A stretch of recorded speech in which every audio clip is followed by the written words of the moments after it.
एक बार की बात है, एक छोटे से गांव में लोग गहरे दुख में डूबे हुए थे। गांव पर एक काला साया था, जहां हर घर में उदासी और भय का माहौल था। किसी को नहीं पता था कि इस अंधकार का अंत कैसे होगा। हर रात एक रहस्यमयी आवाज सुनाई देती, जो लोगों को डराती और उन्हें और भी गहरे दुख में डुबो देती। एक दिन गांव के पास एक रहस्यमयी योद्धा सूरमा प्रकट हुआ। उसकी आंखों में अजीब सी चमक थी और उसके पास एक जादुई तलवार थी, जो अंधकार को चीर सकती थी। सूरमा ने गांव के मुखिया से वादा किया कि वह इस दुख और भय को समाप्त कर देगा, लेकिन इसके लिए उसे पूरे गांव की मदद की जरूरत थी। सूरमा ने लोगों को एकत्र किया और उन्हें अपने साथ चलने को कहा।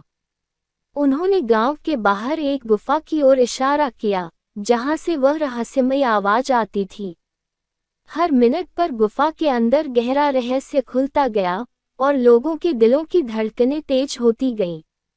गुफा के अंदर सूरमा और गांव वालों को एक बड़ा रहस्य पता चला। वहां एक पुरानी किताब मिली, जिसमें लिखा था कि गांव को इस अंधकार से मुक्ति पाने के लिए सभी को एक साथ मिलकर एक विशेष मंत्र का जाप करना होगा। लेकिन किताब के अंतिम पन्ने पर एक चेतावनी थी, अगर मंत्र सही से नहीं पढ़ा गया तो गांव हमेशा के लिए इस अंधकार में डूब जाएगा। सूरमा ने साहस और धैर्य के साथ लोगों को मार्गदर्शन दिया। जैसे ही वे मंत्र पढ़ने लगे, गुफा में अजीब घटनाएं होने लगीं।